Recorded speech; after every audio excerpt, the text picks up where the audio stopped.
she's a billionaire. There was like congratulatory, like, yes, this is great. Everyone loves an underdog story. We've also managed to achieve massive savings through Sauna Life. Someone scrappy, unexpected. Women are naturally entrepreneurs. Rising against all odds to conquer the world. Would you call yourself a serial entrepreneur? A brilliant mind who turns nothing into everything. This is not one of those stories. Meet Isabel dos Santos, Africa's richest woman, a billionaire who ruled an empire of oil, telecom, and diamonds. She didn't claw her way up from nothing. She was born at the top. Daughter of Angola's president, handed a golden ticket to power. But behind the glitz, a different story brewed. Third deals, family ties, and then the threats appeared. A bombshell leak. The Luanda Leaks ripped the curtain wide open. Billions frozen, empires toppled, courtrooms lit up, investigators closed in. And then the glittering kingdom decided to collapse under the weight of its own secrets. Are you still the richest woman in Africa? I've never really viewed myself as that. I've always viewed myself as an entrepreneur. Over the past few weeks, I've been trying to find the pieces of this puzzle, the puzzle that managed to pull this off. But what I found was a story that left a nation broken. Welcome to the unraveling of Isabel dos Santos.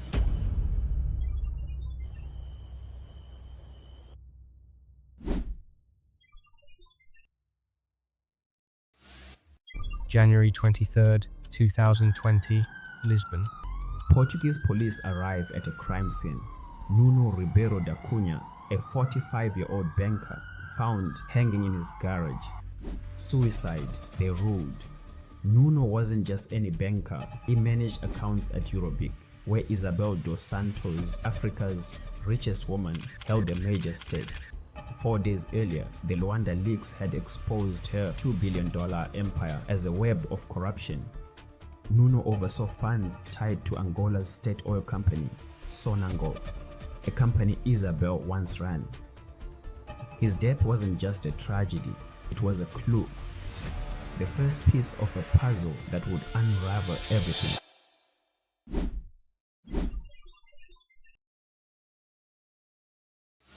Imagine a world where wealth isn't earned but inherited, not through family savings, but through a nation's lifeblood. This is where Isabel dos Santos began, following Nuno Ribeiro da Cunha's mysterious death. A thread will unravel later, but first, we must travel back to Angola, a country rich in oil and diamonds, yet crippled by poverty. Here, Isabel, daughter of President Jose Eduardo dos Santos, didn't need to build an empire from scratch.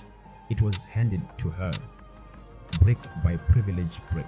Her father ruled Angola for 38 years, a reign that turned state resources into family assets. Oil giant Sonangol, diamond monopoly Ndiama, telecom powerhouse Unitel.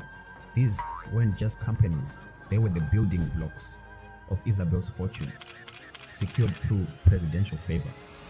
While millions of Angolans struggled, Isabel signed deals with international elites, a signature backed by her father's unassailable power. By her 40s, she was Africa's richest woman, her wealth estimated at over $2 billion. But power on this scale does not exist in isolation. It relies on secrets, known to Nuno, hidden in the ledgers of Eurobic, a bank tangled in Isabel's web that would later be dragged into the open by the Luanda Leaks. His suicide became the first domino in a structure built on lies and corruption, a crack that widened until the truth emerged. Isabel's empire was not the result of sheer genius, but rather a house of cards, trembling under the weight of its own deceptions.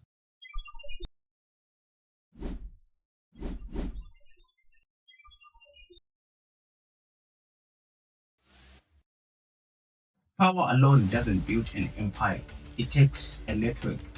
For Isabel, that network stretched across continents and a web of bankers, lawyers, and consultants who turned their father's influence into a global fortress. From Lisbon's financial elite to London's legal powerhouses, from the tax havens of Malta and Mauritius to the bustling markets of Hong Kong, Isabel's connections weren't just allies, they were the architects of her wealth, the guardians of her secrets.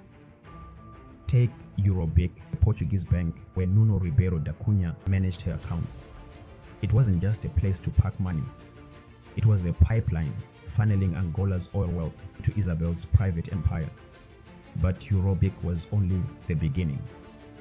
Banco Bic, where she held a 42.5% stake, provided another financial lifeline, channeling funds from Angola's state resources into her ventures. Her legal team, including lawyers from Portugal's PLMJ, wove intricate corporate webs, establishing shell companies like Wise Intelligence Solutions in Malta and Ethel Limited in Mauritius to hide ownership and evade taxes. Consultants from PwC audited these entities, wrapping them in a cloak of legitimacy. And business tycoons like Americo Morim, Portugal's richest man, partnered with her in Banco Bic and the energy giant Galp, amplifying her reach across banking and oil. Her husband, Sindica Dokolo, tightened the web further. Through shell companies like Victoria Holdings in the British Virgin Islands, they dominated Angola's diamond trade. From mines to markets, their Swiss jewelry company, De Grisogono, was propped up by a $120 million loan from Angola's state diamond agency, Sodium, money that evaporated when the company went bankrupt. Other allies fortified the network. Mario Leite da Silva, her financial mastermind, orchestrated transactions across continents, while Paula Oliveira, a close friend and business partner, linked Isabel to offshore entities like XM Energy in the Netherlands. Together, they engineered a symphony of deals, loans from state banks like Sonangol, stakes in telecom giant Unitel, and diamond concessions, all siphoning Angola's riches into Isabel's hands. 5 years before the Luanda Leaks, whispers of fraud and embezzlement swirled around Isabel's empire. Transactions like the $38 million Sonangol payment to a Dubai shell company, authorized by Nuno just hours after her dismissal in 2017. But her father, Jose Eduardo dos Santos, ruled Angola with an iron fist, and her global allies, bankers in Lisbon, lawyers in London, consultants in Dubai, buried those whispers deep. For now, the web held strong, its threads insulated by privilege and power. Yet, as Nuno's tragic end would later reveal, even the tightest connections can fray under pressure.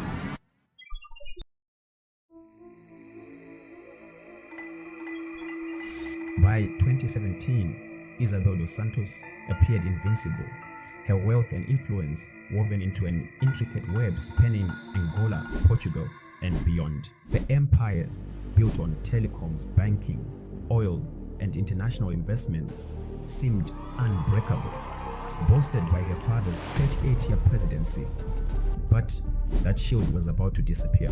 In September 2017, Jose Eduardo dos Santos stepped down, handing power to João Lourenço, a former ally turned reformer who vowed to dismantle the Dos Santos legacy. What followed was a relentless assault on Isabel's power, exposing the first significant cracks in her once untouchable empire. On November 15th, João Lourenço fired Isabel dos Santos from her position as chairwoman of Sonangol, Angola's state oil company. This wasn't just a job loss, it was a seismic shift. Lourenço publicly accused her of mismanagement and corruption, alleging she had siphoned millions from the company during her tenure. The dismissal marked the end of her father's protective shadow and signaled the new regime's intent to confront her. Hidden within the chaos, on the very same day, a $38 million transfer from Sonangol to a Dubai shell company was authorized by Nuno Ribeiro da Cunha, A trusted banker at Eurobic. This transaction later spotlighted in the Luanda Leaks. hinted at frantic efforts to shield assets as the storm brewed. The cracks widened further. Authorities in Angola and Portugal launched aggressive probes into Isabel's sprawling business empire. Assets were frozen, documents seized, and her untouchable status began to crumble publicly. Angola's Attorney General froze Isabel's bank accounts and her stakes in two of her most lucrative ventures, Unitel and Banco de Fomento Angola, striking at the very heart of her financial empire. Then, on February 12, 2018, Portuguese authorities turned their attention to Eurobic, investigating suspicious transactions linked to Sonangol. Nuno Ribeiro da Cunha, managing her financial lifelines, suddenly found himself under intense scrutiny. By March 2018, Angola's central bank revoked the license of Banco Prestigio, citing financial irregularities, while in July 2018, Portugal escalated its efforts by freezing Isabel's shares in Galp Energia. Each action chipped away at the foundation of her once mighty empire. Throughout 2018, as investigations deepened, Isabel fought back, filing lawsuits and issuing defiant statements, insisting her fortune was self-made. Yet, the mounting evidence left little doubt. Her empire was fraying at the seams. Meanwhile, Nuno Ribeiro da Cunha's role became increasingly precarious. His anxiety was palpable, a quiet foreshadowing of the tragedy that would later unfold.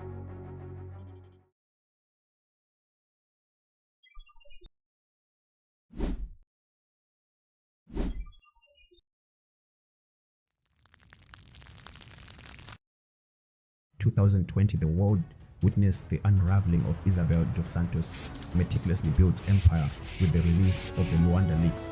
This explosive expose, spearheaded by the International Consortium of Investigative Journalists (ICIJ), unveiled a staggering trove of over 715,000 leaked documents. These documents peeled back the layers of a vast network of corruption, revealing how Isabel, once celebrated as Africa's richest woman, had siphoned billions from Angola's wealth through a web of 94 shell companies spanning 19 countries, secret deals with state entities, and offshore accounts. The leaks painted a grim picture of exploitation. Isabel, alongside her husband, Sindica do Colo, had leveraged Angola's abundant resources, oil, diamonds, and telecommunications, to amass their fortune, often leaving the nation's impoverished citizens in their wake. Key revelations included shell companies and luxury assets.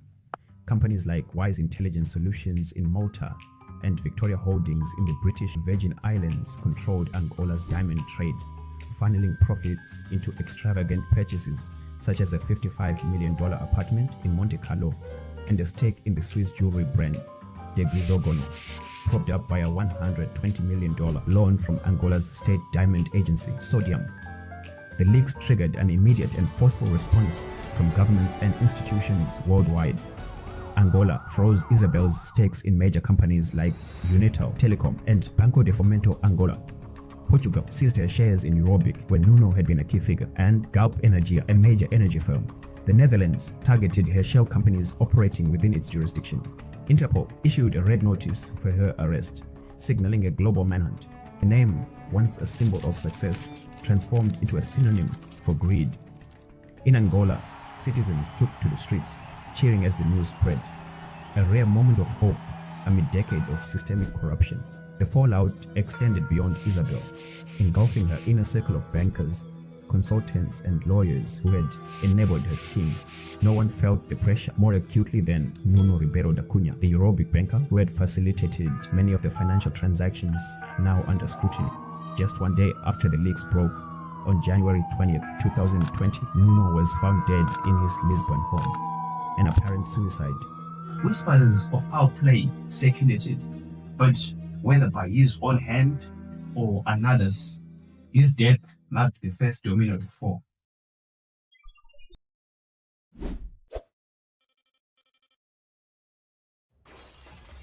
The Luanda Leaks didn't just expose Isabel. It ignited a firestorm.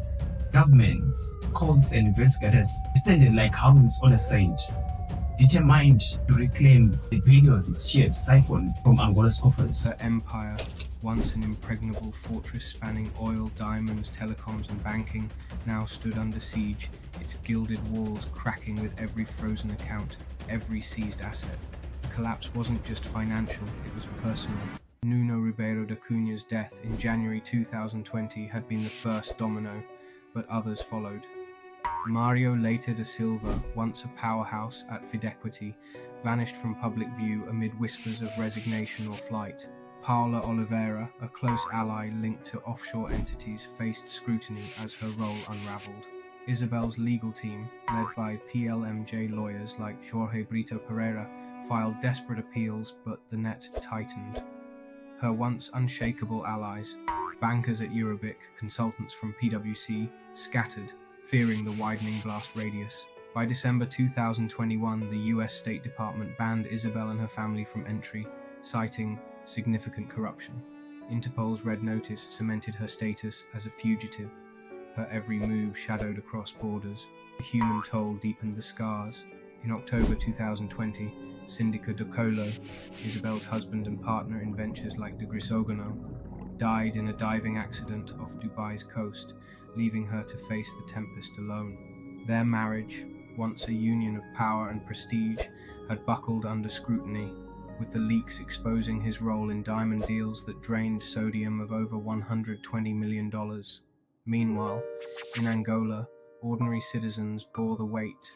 Families whose futures were stolen by the $733 million frozen in London's High Court.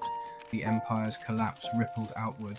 Banco Prestigio's license was revoked in 2018, but now Unitel faced legal battles over ownership, and De Grisogono's bankruptcy left creditors empty-handed. Investigations in Portugal uncovered $450 million in loans from Banco BIC to the Angolan state, loans tied to Isabel's profits. Isabel retreated into exile. In December 2023, London's High Court upheld a freeze of $580 million of her assets. The US banned her entry, branding her a symbol of corruption. Interpol's red notice still haunts her, a ghost of a billionaire she once was.